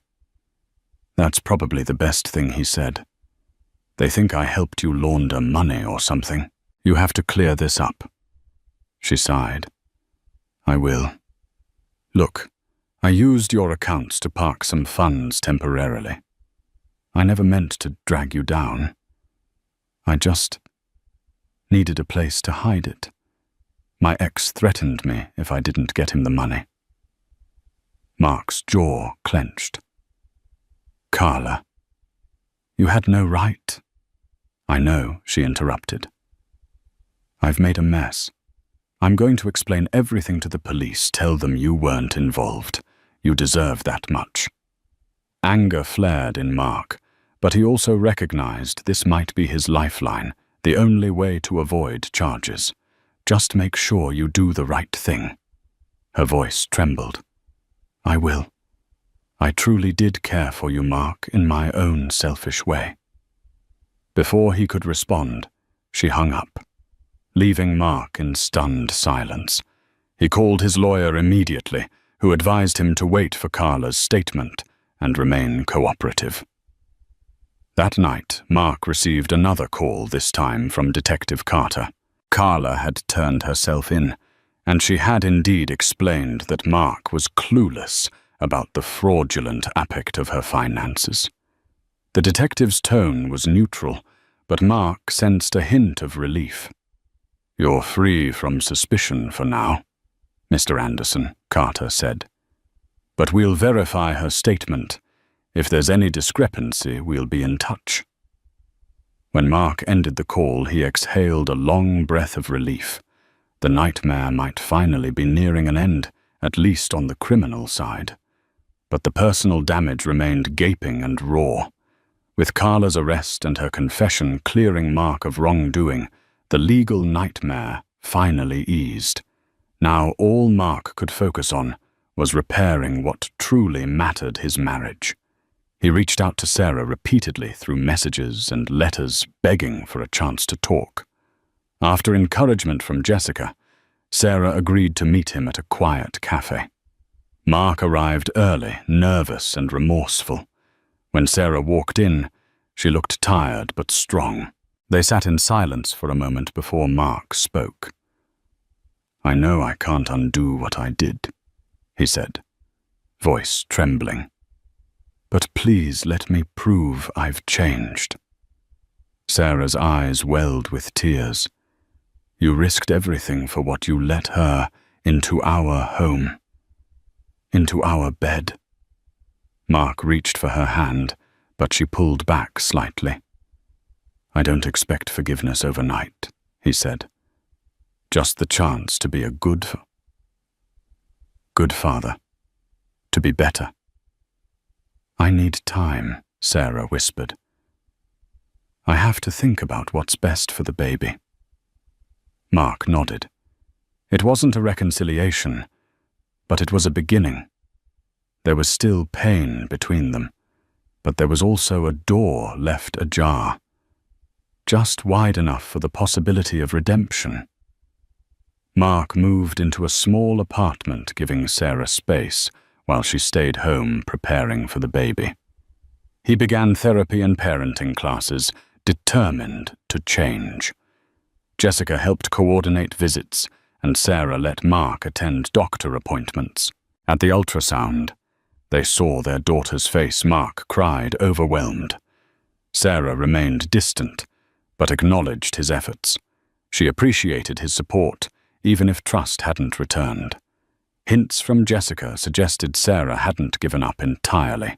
Still, the wounds ran deep. For now, they focused on the baby, unsure of what the future held, but both still holding on just a little. When Sarah went into early labor, she called Mark in panic. He rushed her to the hospital and never left her side. For 3 tense days he stayed by her bed, helping however he could.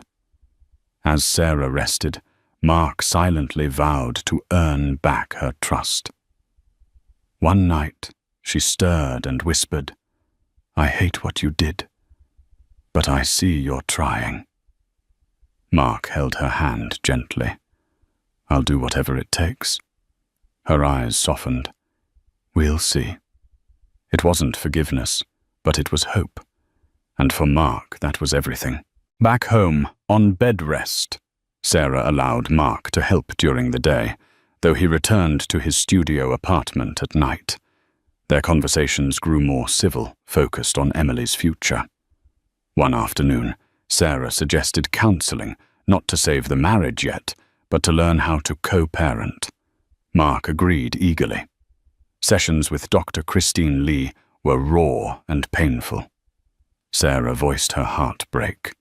Mark confronted his fears and guilt. It wasn't healing overnight, but it was a beginning. Each meeting chipped away at their distance, offering a small, flickering hope that maybe, just maybe, something could be rebuilt.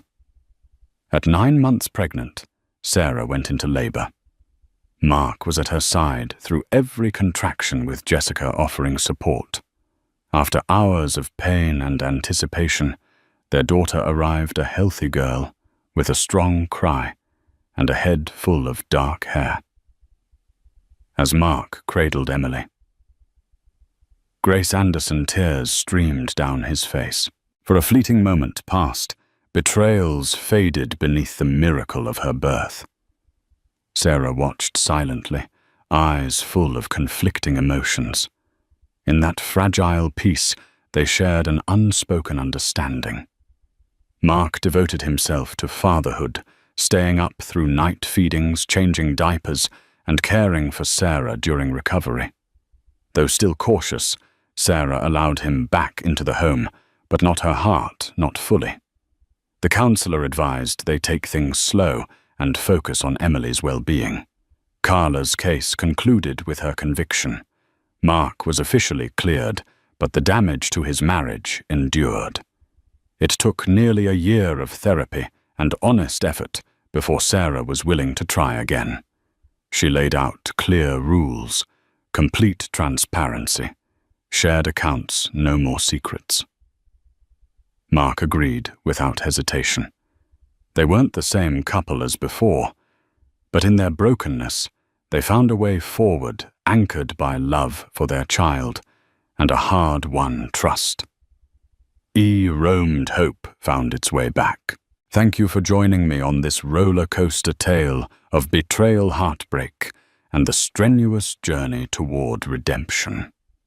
Life can twist us in unexpected ways, testing bonds and pushing us to the very edge of what we believe is possible. In Mark and Sarah's story, we're reminded that no matter how dark the night becomes, there's always a chance, however slim, for forgiveness, if we're willing to face our own failings and fight to make things right. Perhaps their story resonates with you, or someone you know, urging us all to recognize the fragility of trust and the power of second chances. If you found this story gripping and emotionally stirring, don't forget to like, share, and subscribe to this channel. Your support helps bring more dramatic, thought-provoking stories to life. Thank you again for watching, and until next time, stay tuned for more unforgettable tales.